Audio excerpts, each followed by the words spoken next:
Bonjour à toutes et à tous. Dans cette vidéo, nous allons vous présenter les différentes tailles de capteurs qu'il existe et ce que cela change pour vos photos et vos vidéos. Donc c'est parti pour la vidéo.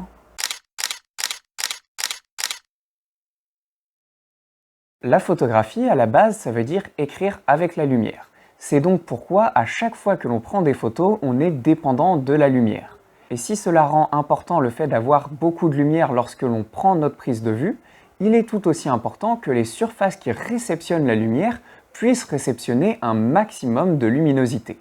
Et le capteur, puisque c'est la surface qui réceptionne la lumière, eh bien il va être très important qu'elle soit capable de réceptionner un maximum de lumière. C'est pour ça qu'il existe différentes tailles de capteurs, puisque plus le capteur est grand et plus il va réceptionner de lumière. Lorsque l'on prend les appareils photo standards, hybrides ou réflexes, les trois tailles de capteurs les plus standards, ça va être le plein format, et ensuite l'APS-C qui est 1,5 fois plus petit que le plein format, et le micro 4/3 qui est 2 fois plus petit que le plein format. Une petite exception à cette règle-là, c'est l'APS-C chez Canon qui est 1,6 fois plus petit que le capteur plein format et non pas 1,5 fois plus petit que le capteur plein format, mais ce n'est que chez Canon, chez toutes les autres marques, le capteur APS-C est 1,5 fois plus petit. Ainsi, avec un grand capteur, comme par exemple un capteur plein format, avec ce capteur-là, on pourra réceptionner beaucoup plus de lumière qu'avec un capteur de téléphone, comme par exemple un capteur de 1 sur 2,3 pouces,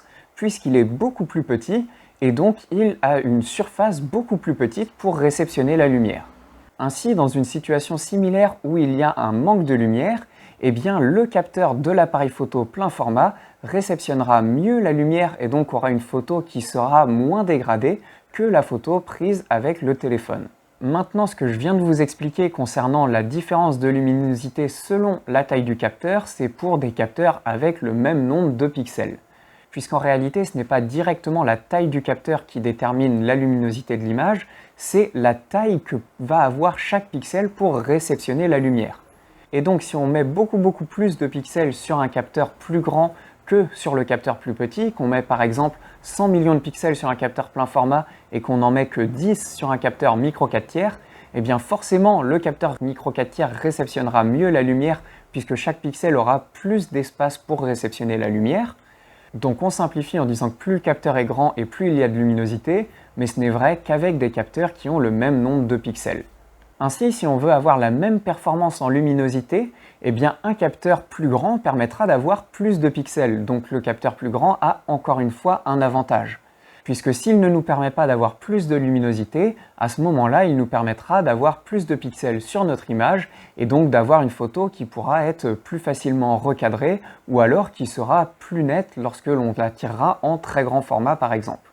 Évidemment, cela dépend de l'objectif, il faut quand même avoir un objectif qui permette de vraiment bénéficier de tous les pixels. Si on a un objectif de mauvaise qualité avec un appareil photo à 100 mégapixels par exemple, on ne profitera pas réellement des 100 mégapixels. Et c'est notamment pour ça que la taille de capteur qui est souvent la plus privilégiée par les photographes de paysage et de studio, c'est le moyen format. C'est une taille de capteur qui est encore au-dessus de la taille du plein format et qui du coup permet de rajouter encore plus de pixels puisque maintenant sur des capteurs moyen format, on va trouver des appareils photo à 100-150 mégapixels.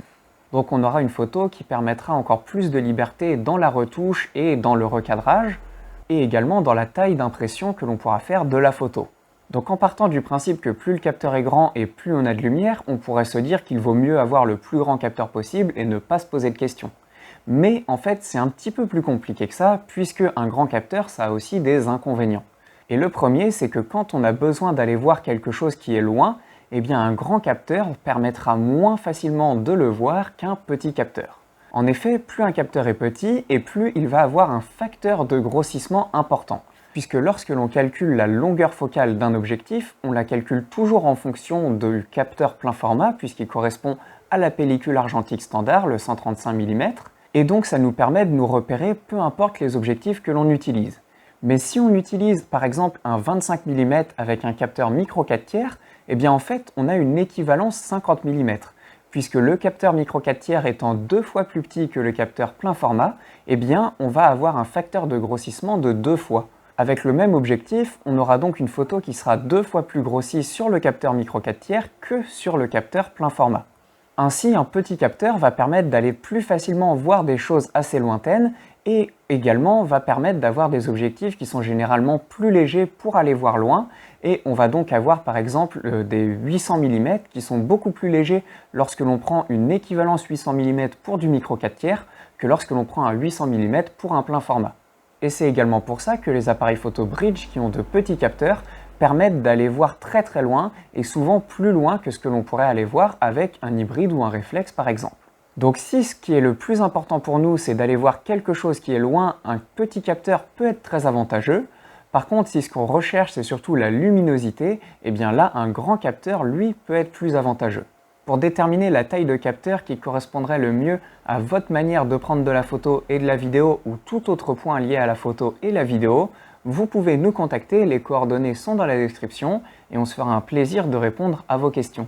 Mais avoir un grand capteur, ça n'a pas que l'avantage de la luminosité, ça a également par exemple l'avantage de permettre indirectement d'avoir plus de flou d'arrière-plan, puisque lorsque l'on prend deux photos avec le même angle de vue, donc par exemple on va se dire qu'on se met à un 50 mm, et que l'on prend la même ouverture sur l'objectif, puisque c'est ce qui va déterminer aussi le flou d'arrière-plan. Si jamais vous ne savez pas ce qu'est l'ouverture, on vous invite à aller voir une vidéo qui va s'afficher où on en a parlé beaucoup plus en détail. Et bien avec un capteur plein format, par exemple au 50 mm à ouverture 1.8, on va avoir plus de flou d'arrière-plan qu'avec un capteur micro 4/3 à une équivalence de 50 mm avec une ouverture de 1.8. Et ça s'explique très simplement, c'est qu'en fait l'objectif que l'on a mis sur notre capteur micro 4/3, ce n'est pas réellement un 50 mm 1.8, mais c'est un 25 mm 1.8. Et donc le flou d'arrière-plan qu'il apportera à l'image, c'est celui d'un 25 mm et non pas d'un 50. Donc en réalité c'est l'objectif qui change le flou d'arrière-plan, mais on simplifie généralement en disant que c'est le capteur qui change le flou d'arrière-plan, puisque si on utilise un capteur différent, forcément les objectifs seront différents. Donc on peut résumer en disant que plus le capteur est grand et plus il sera facile d'avoir du flou d'arrière-plan, mais si jamais vous ne voulez pas vulgariser et que vous voulez vraiment comprendre ce qui se passe derrière, c'est en réalité l'objectif qui fait moins de flou d'arrière-plan et le capteur recrée en fait un objectif similaire. Également, d'autres avantages existent aux plus petits capteurs. Généralement, les appareils photo vont être plus entrée de gamme, donc leur coût va être moins important. Évidemment, ça va dépendre des performances de l'appareil, mais à performance équivalente sur tous les autres points que le capteur, eh bien, un appareil photo plein format sera plus haut de gamme qu'un appareil photo APS-C ou micro 4/3. Et également, comme le capteur change le facteur de grossissement des objectifs, si on veut avoir un équivalent 800 mm, eh bien sur micro 4/3, ce sera des objectifs 400 mm, donc qui généralement sont plus légers et moins coûteux que sur des capteurs plein format où ce sera obligatoirement de vrais 800 mm. Et c'est vrai pour toutes les longues focales, pour les courtes focales ce n'est plus du tout vrai, mais pour les longues focales c'est généralement vrai, donc pour les personnes qui veulent faire de l'animalier ou du sport, c'est un point à prendre en compte. Les derniers inconvénients des grands capteurs, ça va être déjà le rolling shutter pour commencer, même si plus on avance et moins on a de problèmes à ce niveau-là. En français on parle d'obturateur déroulant, mais on entend souvent le terme anglais. L'obturateur déroulant, c'est une manière d'enregistrer l'image qui est utilisée par la quasi-totalité des appareils photo et qui fait que la ligne du haut est enregistrée avant la ligne du dessous, qui est enregistrée avant la ligne du dessous, etc., etc., que ce soit sur une photo ou sur une vidéo. Et donc l'inconvénient, c'est que lorsqu'il y a une latence entre la première et la dernière ligne, eh bien sur un mouvement très rapide, vous allez avoir un effet de déformation qui va donc pouvoir déformer les objets qui bougent très rapidement. Ça se voit en photo, notamment sur certains appareils avec un obturateur électronique et qui ne gère pas très bien justement l'obturateur déroulant. Et ça se voit surtout en vidéo, puisque dès que l'on bouge l'appareil, tout de suite on commence à voir les perspectives qui se déforment. Donc même si on a de moins en moins ce problème, puisque les fabricants le corrigent de mieux en mieux sur les appareils photo, ça reste plus présent sur les appareils photo avec un plus grand capteur que sur les appareils photo avec un petit capteur. Et également un dernier gros inconvénient des grands capteurs, eh bien c'est que les appareils photo sont aussi plus grands et plus lourds de manière générale. Puisque forcément, lorsque l'on a un appareil photo avec un plus grand capteur, déjà le fait que le capteur soit plus grand nécessite que de base l'appareil photo soit un petit peu plus grand, mais également la gestion de l'image va être plus compliquée pour l'appareil photo, et donc pour ne pas avoir de problème de surchauffe, on aura besoin d'avoir un appareil photo qui soit plus grand. Voilà, vous connaissez maintenant les différentes tailles de capteurs et ce que cela change pour vos images. Pour déterminer l'appareil photo ou la caméra qui conviendrait le mieux à votre manière précise de faire de la photo ou de la vidéo, que ce soit par rapport à la taille de capteur ou à tout autre point lié à la photo et à la vidéo, vous pouvez nous contacter, les coordonnées sont dans la description et on se fera un plaisir de vous répondre. Sur ce, on vous souhaite une bonne journée et on vous dit à bientôt pour une prochaine vidéo.